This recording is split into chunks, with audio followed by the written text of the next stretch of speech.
Hello friends, knowledge hub में आपका स्वागत है। आज हम देखेंगे इन्वायरमेंट में इकोसिस्टम। इकोसिस्टम में हमने पिछली वीडियो में देखा था कि इकोसिस्टम क्या होता है, उसके लेवल्स के बारे में हमने समझा। आज समझेंगे इकोसिस्टम का क्लासिफिकेशन। यदि हम इकोसिस्टम की क्लासिफिकेशन या वर्गीकरण की बात करें तो दो भागों में डिवाइड कर सकते हैं, टेरेस्ट्रियल और एक्वेटिक। टेरेस्ट्रियल मतलब ऐसा इकोसिस्टम जो स्थल पर पाया जाता है। एक्वेटिक मतलब जलीय इकोसिस्टम, जलीय पारिस्थितिक तंत्र, मतलब स्थल पर रहने वाले जीव जंतु का कैसा पारिस्थितिक तंत्र होता है और जल में रहने वाले जीव जंतु का कैसा पारिस्थितिक तंत्र होता है। मतलब दोनों ही जगह क्या होती है, अलग अलग इकोसिस्टम की आवश्यकता होती है, अलग अलग रहने की कंडीशन होती है। मतलब उनका जो सर्वाइविंग कंडीशन है दोनों ही जगह क्या है, अलग अलग है। यदि हम टेरेस्ट्रियल या स्थलीय जीव जंतुओं की बात करें तो यहाँ भी क्या है, क्षेत्र के अकॉर्डिंग अलग अलग जीव जंतु पाए जाते हैं। यदि हम फॉरेस्ट की बात करें, जंगलों में, तो जंगलों में क्या है, अलग प्रकार का इकोसिस्टम है। वहाँ पर अलग प्रकार के जीव जंतु रहते हैं ना, और उन्हें अलग प्रकार की बेसिक नीड्स की आवश्यकता होती है। यदि हम ग्रासलैंड की बात करें, मतलब घास के मैदानों की बात करें, तो वहाँ पर जो जीव जंतु पाए जाते हैं वो फॉरेस्ट से बिल्कुल अलग होते हैं। उनके जो रहन सहन है ना, वो बिल्कुल अलग होता है।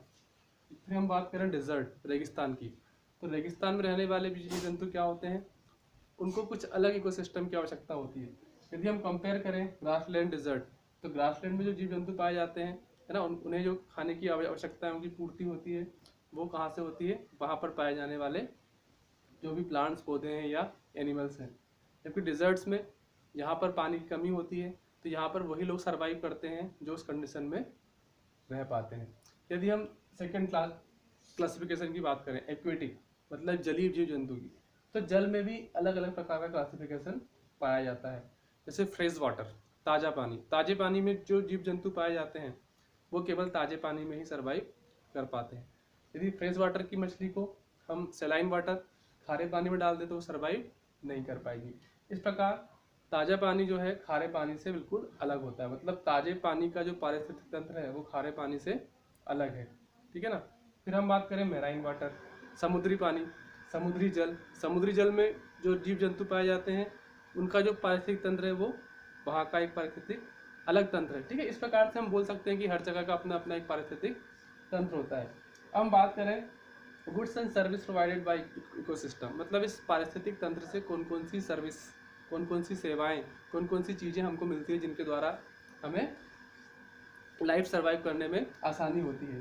देखेंगे पहला, फूड, फ्यूल, फाइबर। हमें भोजन की आवश्यकताओं की पूर्ति कहाँ से होती है, इकोसिस्टम से ही होती है। जैसे प्लांट्स, जब प्लांट्स ग्रो करते हैं तो उनसे हमें क्या मिलता है, अनाज मिलता है, फल मिलते हैं, ठीक है ना। फ्यूल मिलता है, क्योंकि जब जीव जंतु मर जाते हैं तो उनके मरने के बाद क्या होता है, उनकी जीवाश्म में से क्या निकलता है, फ्यूल निकलता है। तो हमें फ्यूल भी उनसे कहाँ से मिलता है, इकोसिस्टम से ही मिलता है। फिर शेल्टर, बिल्डिंग मटेरियल, ये सब कहाँ से मिलते हैं हमें, इकोसिस्टम से। यदि हम शेल्टर मतलब हमें यदि मकान बनाना हो, है ना, तो मकान बनाने के लिए जो बेसिक नीड्स है, सीमेंट है ना, लोहा, ये सब कहाँ से मिलता है, हमें खनिज के रूप में ज़मीन से प्राप्त होता है। ये भी क्या है, इकोसिस्टम की ही देन है। फिर इसके बाद एयर, वाटर, जो हमारी बेसिक नीड्स है, ऑक्सीजन चाहिए, है ना। ऑक्सीजन भी कहाँ से मिलती है, इकोसिस्टम से ही मिलती है, क्योंकि प्लांट्स क्या करते हैं, कार्बन डाइऑक्साइड को एब्जॉर्ब करते हैं और ऑक्सीजन को छोड़ते हैं। पानी भी हमें कहाँ से मिलता है, इस पारिस्थितिक तंत्र से ही हमें पानी की पूर्ति भी होती है। फिर इकोसिस्टम से क्या क्या फ़ायदे हैं, stabilisation and moderation of earth climate. जो धरती की जलवायु है उस जलवायु को बनाए रखने के लिए भी, उसको मेंटेन करने के लिए भी क्या है, हमारा पारिस्थितिक तंत्र जिम्मेदार है। इस पारिस्थितिक तंत्र से ही हमारा जो जलवायु है वो क्या होता है, उसमें बदलाव होते रहते हैं, है ना। फिर है generation and renewal of soil fertility including nutrients and cycling. मतलब जो हमारे धरती है, जो हमारी मिट्टी है, वो क्या है, उस मिट्टी की उत्पादन क्षमता को बनाए रखने के लिए, है ना, उसमें पोषक तत्वों को बनाए रखने के लिए भी क्या है, पारिस्थितिक तंत्र जिम्मेदार है। क्योंकि ज़मीन के अंदर भी कई प्रकार के जीव जंतु पाए जाते हैं, है ना, जो क्या करते हैं, उसके अंदर के न्यूट्रिएंट्स को मेंटेन करते हैं, ठीक है।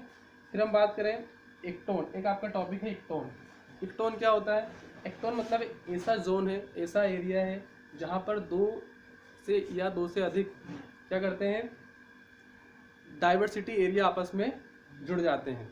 जैसे कहने के लिए हम मान लें कि जो सेलाइन वाटर है, मतलब समुद्र का क्या है, सेलाइन वाटर है, उसके किनारे पर जंगल पाए जाते हैं। तो जंगल कहाँ मिलेंगे आपको? सतह पर मिलेंगे, धरती पर मिलेंगे, स्थल पर मिलेंगे। जबकि जो सलाइन वाटर है वो कहाँ मिलेगा? पानी में मिलेगा। मतलब पानी का अपना एक पारिस्थितिक तंत्र है और स्थल का अपना है। लेकिन इन दोनों के बीच में कहीं जुड़ाव है क्या? तो है, क्योंकि जो समुद्र के किनारे पौधे पाए जाते हैं उनसे मैंग्रोव, मैंग्रोव क्या है? समुद्र किनारे पाए जाने वाले जंगल को हम क्या बोलते हैं? Mangrove forest.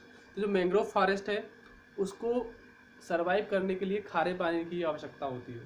ठीक है, तो कहीं ना कहीं क्या है, मैंग्रोव और जो सलाइन वाटर है वो क्या है, आपस में जुड़े हुए हैं। तो इस प्रकार से हम बोल सकते हैं कि इक्टोन ऐसा एरिया है जहाँ पर क्या होता है, दो या दो से अधिक पारिस्थितिक तंत्र आपस में जुड़े होते हैं। मतलब उनका एक आपस में जुड़ाव होता है और वो क्या करते हैं, वहाँ पर सरवाइव करते हैं। तो आज की क्लास में इतना ही। यदि कहीं डाउट हो तो आप पूछ सकते हैं। Thank you for watching.